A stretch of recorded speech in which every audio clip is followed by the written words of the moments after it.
So what is your name? My name is Tony Esposito. And They call me Espo. and why did you join the Navy? Well, when I was a kid, I was always down by the river, and I always wondered what was on the other side of the mountains. So I figured, let me join the Navy and see the world. And how old were you? 17. Went in before the war. My father had a sign for me in them days. And when he did, he told me that if you don't like it, don't come crying to me. So there was no way of me getting out. And so what was your first assignment? What was your first ship? The Emmons. I was a seaman. Well, I was an apprentice seaman, then second class, and then first class seaman. So what does that mean? What would you do on the ship? Deckhand. Painting, chipping paint, making bumpers to throw over the side of the ship when you go along the dock. And I know the Emmons went a lot of different places. Can you tell me one of the missions that you went on that stands out in your mind, and what you were doing, what the ship was doing? Well, the trip to Russia, you probably got that on there already. It's okay, you can tell me. And went to Murmansk, Russia. And that was quite an experience there. Very scary. Going along under the fog. The ship was under the fog, and the mast of the ship was out of the fog. So we were an easy target. If any German planes came over, they would see us, but we wouldn't see them. And what were you doing, and why'd you have to go to Russia? We were delivering food up there, and all them merchant ships that went up, they were all torpedoed, and and the ships never got to port. So they loaded us up with food, and the Tuscaloosa, and I think the Rodman. They loaded us up with all food, all over the whole ship, and don't touch it, otherwise you can get shot. That's what he told us. And when we got there, they had these big German women, these big Russian women. They were unloading the boat, and we handed the food and everything. But they didn't want the food, they wanted the guns. They wanted the ammunition, the way they were pointing to the guns, you know. So then we'll fast forward to the Battle at Okinawa.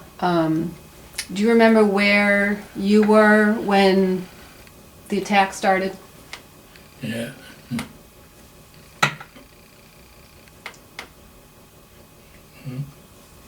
Yeah, I was on a bridge at the time. My job was I was a depth charge release on the bridge, but at the time there was no use for depth charge because it was an air attack, and so that's the first one that I didn't see him, but he hit the fantail, knocked the screws right off.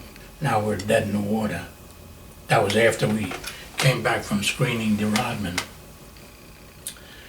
And then I'm standing behind a gunner, a machine gunner, and I see this plane coming in, and I'm hollering to the guy, get him, get him, get him, get him.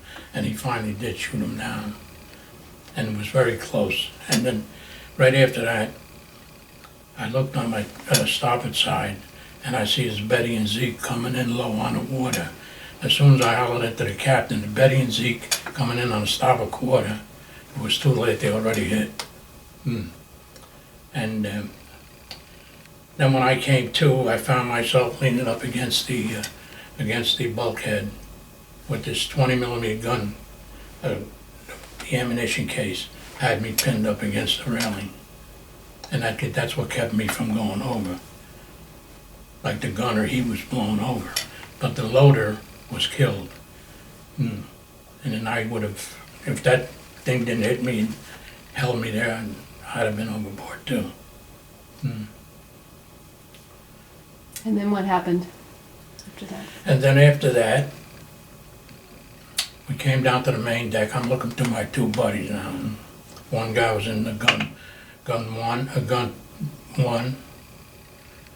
on gun two, and then forward of the bridge, right up at the bridge, there was another 20mm gun. The other guy was there, and I'm on the bridge. So now when when I got down from the ship, there was 4 of us that got off. That was Griffin, Hoffman, myself, and a black guy. I don't remember his name. We were the only ones that come off the bridge alive. And fortunately, I didn't get wounded, but Hoffman got wounded. And I don't think Griffin did, and the black guy, he didn't get it. So finally, I see my buddies come down, the 2 of them. The other guy was killed right away. And so we were undecided whether we were going to go over the side or not. And then Griffin, somebody hollered, abandon ship. So we got over the railing, and then this one guy, Basil, his name was Frankie Basil, he says, well, let's go get in the whaleboat. It was still up. So we jumped in a whaleboat. There was this guy, Reed, myself, and Basil. We jumped in the boat, came around to the starboard side, took a couple of the wounded, brought them over to the hospital ship, and then we went around picking guys up in the water. And picked up about maybe 6 or 7 guys out of the water. And then we were picked up by a destroyer escort or another minesweeper.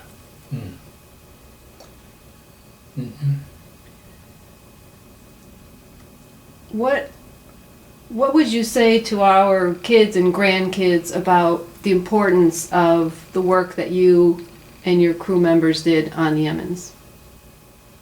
I really don't know what. Why was it important what you guys did? Well, to keep peace in the world, I guess, part of it anyway. And these reunions, why are they important? Why do you come to these? I look forward to these every year. Oh, see the guys all over again. See, we went through a lot, you know. And it's always good to see them come, first it was every 2 years, and then they cut it down to every year because we're getting older. So that's all the questions I have, unless there's something else you want to say. No, that's about it, I guess. Good. Good? Good. Thank you. Okay. We're done.